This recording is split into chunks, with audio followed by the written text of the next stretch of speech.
আসসালামু আলাইকুম। রাতের শীর্ষ সংবাদে স্বাগত জানাচ্ছি আমি শাহনাজ পারভীন। নিউ ইয়র্কে ভারতের তীব্র সমালোচনা প্রধান উপদেষ্টার। ফেব্রুয়ারিতেই ভোট, কেউ ফাউল করতে নামবেন না সিইসি। ইয়াবার বিনিময়ে দেশ থেকে সার ও ওষুধ পাচার হয় স্বরাষ্ট্র উপদেষ্টা। দুর্গাপূজার সামনে রেখে নিরাপত্তা ব্যবস্থা জোরদার করা হয়েছে আইজিপি।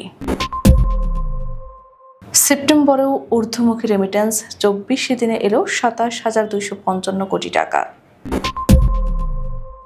1 নভেম্বর থেকে খুলছে সেন্ট মার্টিন, তবে ডিসেম্বর পর্যন্ত রাত্রিযাপন নিষিদ্ধ। সারা দেশে পুলিশের অভিযান, গ্রেপ্তার 1,644। মালদ্বীপের প্রবাসী কর্মীদের সতর্ক করল বাংলাদেশ দূতাবাস। হকি স্টিক দিয়ে পিটিয়ে বিএনপি নেতার হাত পা ভেঙে দিয়েছে দুর্বৃত্তরা। পাকিস্তানকে উড়িয়ে ফাইনালে বাংলাদেশ। বিশ্ব নেতাদের আহ্বান উপেক্ষা 85 ফিলিস্তিনিকে হত্যা করল ইসরায়েল। ভারতের লাদাখে সহিংস সংঘর্ষে নিহত 4, কারফিউ জারি। এবং নেতানিয়াহুর উপর ভ্রমণ নিষেধাজ্ঞা জারি করল স্লোভেনিয়া।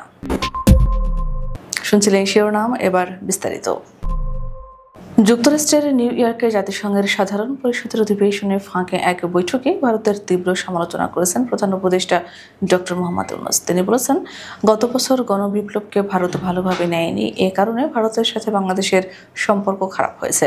এছাড়া আঞ্চলিক জোট সার্ককে পুনরুজ্জীবিত করার ব্যাপারেও জোর দিয়েছেন তিনি।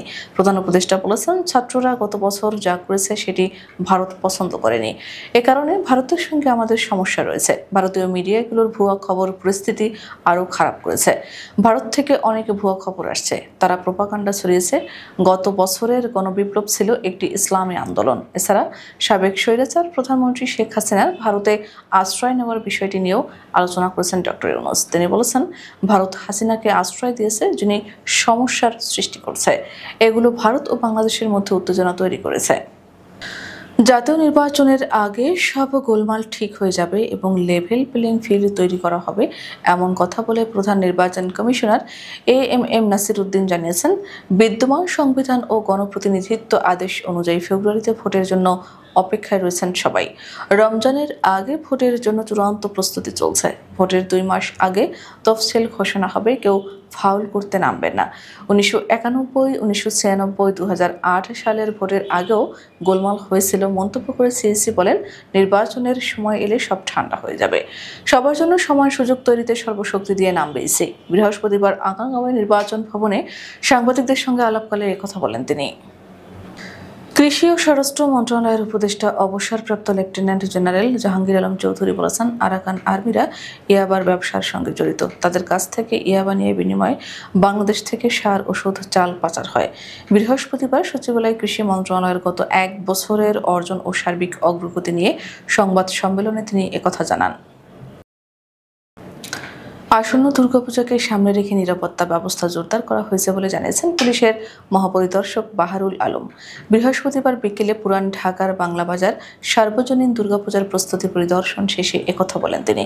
আইজিপি বলেন, দুর্গাপূজার প্রস্তুতিকালে ছোটখাটো ঘটনা ঘটে থাকে, আমরা খবর পাওয়ার সঙ্গে সঙ্গে ব্যবস্থা নিচ্ছি। পতিত আওয়ামী লীগের কর্মীরা বিশৃঙ্খলা করতে পারে এমন আশঙ্কা মাথায় রেখেই পুলিশ কাজ করছে। তিনি আরও বলেন, পরাজিত ফ্যাসিস্ট শক্তি প্রদর্শন করতে চেয়েছিল, আমরা আইনানুগভাবে তাদের মোকাবিলার চেষ্টা করেছে। দুর্গোৎসবকে ঘিরে কেউ যাতে অস্থিতিশীল পরিস্থিতি সৃষ্টি করতে না পারে সেজন্য গোয়েন্দারা তৎপরতা রয়েছে বলেও জানান তিনি। রেমিটেন্সের ঊর্ধ্বমুখী প্রবাহ চলতি সেপ্টেম্বরও অব্যাহত রয়েছে। মাসের প্রথম 24 দিনে $2.23 বিলিয়ন মার্কিন ডলার দেশে এসেছে। এই ধারা অব্যাহত থাকলে পুরো মাস শেষে রেমিটেন্স $3 বিলিয়ন আসতে পারে বলে ধারণা করছে বাংলাদেশ ব্যাংক। কেন্দ্রীয় ব্যাংকের নির্বাহী পরিচালক ও মুখপাত্র আরিফ হোসেন খান জানান, 1 থেকে 24 সেপ্টেম্বর পর্যন্ত প্রবাসীরা পাঠিয়েছেন $223.40 কোটি মার্কিন ডলার বা $2.23 বিলিয়ন। টাকার অঙ্কে এর পরিমাণ প্রায় 27,255 কোটি। সেন্ট মার্টিন দ্বীপ পর্যটকদের জন্য খুলে দেওয়া হবে আগামী 1 নভেম্বর থেকে। পর্যটন মৌসুম চলবে ফেব্রুয়ারি মাস পর্যন্ত। তবে পরিবেশ রক্ষা ও দ্বীপের ভারসাম্য বজায় রাখতে এবার প্রতিদিন সর্বোচ্চ 2000 পর্যটক যাওয়ার অনুমতি পাবেন। তবে প্রথম 2 মাস সেন্ট মার্টিনে রাত্রি যাপন করা যাবে না। বৃহস্পতিবার বিশ্ব পর্যটন দিবস উদযাপন উপলক্ষে আয়োজিত সংবাদ সম্মেলনে এসব কথা জানান বেসামরিক বিমান পরিবহন ও পর্যটন মন্ত্রণালয়ের উপদেষ্টা শেখ বশির উদ্দিন।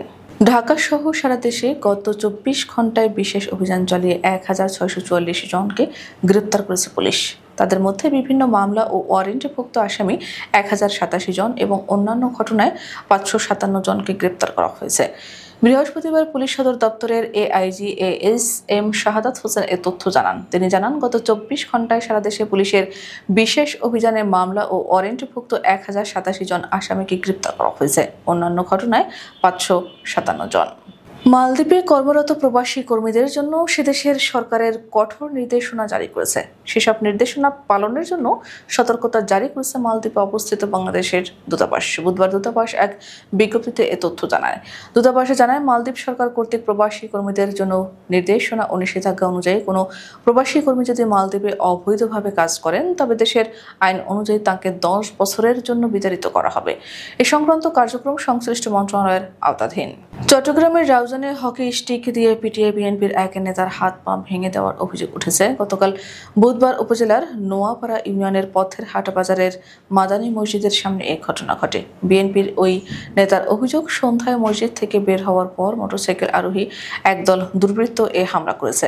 হামলার শিকার বিএনপির ওই নেতার নাম মোহাম্মদ আজিজুল হক। তিনি ইউনিয়ন বিএনপির সাবেক সভাপতি ও জেলা কৃষক দলের সদস্য সচিব।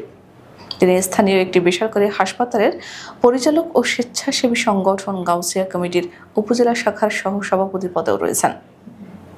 সাফ অনূর্ধ্ব-17 ফুটবল চ্যাম্পিয়নশিপের সেমিফাইনালে পাকিস্তান অনূর্ধ্ব-17 দলকে 2-0 গোলে পরাজিত করে ফাইনালে উঠেছে বাংলাদেশ অনূর্ধ্ব-17 ফুটবল দল। বৃহস্পতিবার কলম্বোর রেসকোর্স আন্তর্জাতিক স্টেডিয়ামে ম্যাচটি অনুষ্ঠিত হয়। নেপাল আর স্বাগতিক শ্রীলঙ্কাকে উড়িয়ে গ্রুপ সেরা হয়ে সেমিতে পা রাখে লাল সবুজের কিশোররা।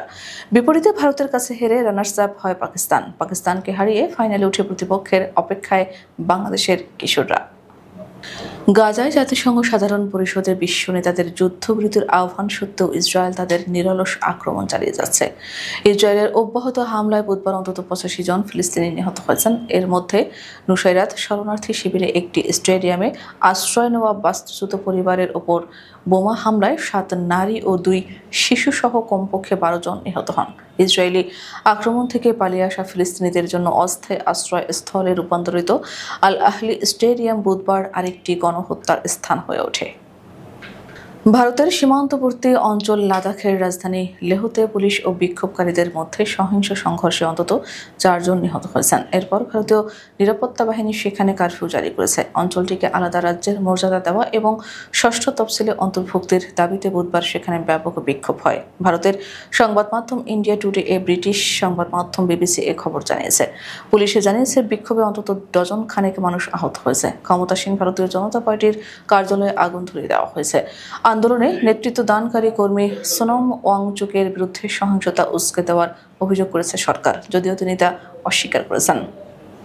ইউরোপীয় ইউনিয়নের সদস্য দেশগুলোর মধ্যে প্রথমবারের মতো ইসরায়েলি প্রধানমন্ত্রী বেনিয়ামিন নেতানিয়াহুর ওপর ভ্রমণ নিষেধাজ্ঞা আরোপ করেছে স্লোভেনিয়া। বৃহস্পতিবার এই সিদ্ধান্ত কার্যকর করা হয়। অগস্টে স্লোভেনিয়া ইসরায়েলের ওপর অস্ত্র নিষেধাজ্ঞা জারি করে প্রথম ইইউ দেশ। এর আগে তারা ইসরায়েলি 2 মন্ত্রী ইতামার বেন গভির ও বেজালেল স্মোট্রিচকে অবাঞ্ছিত ব্যক্তি হিসেবে ঘোষণা করেন, কারণ তারা ফিলিস্তিনিদের বিরুদ্ধে গণহত্যামূলক বক্তব্য দিয়েছিলেন। আমাদের আগামীকাল দুপুরের শীর্ষ সংবাদ দেখার আমন্ত্রণ জানিয়ে এখনকার মতো বিদায় নিচ্ছি। দর্শক, ভিডিওটি শেষ পর্যন্ত দেখার জন্য আপনাকে অসংখ্য ধন্যবাদ। নিত্য নতুন সংবাদ পেতে আমাদের ইউটিউব চ্যানেলটি সাবস্ক্রাইব করুন ও নিয়মিত নোটিফিকেশন পেতে বেল বাটনটি ক্লিক করুন এবং আমাদের ফেসবুক পেজটিতে লাইক করুন। এছাড়াও আমাদের ভিডিওতে লাইক দিয়ে শেয়ার করুন। আল্লাহ হাফেজ।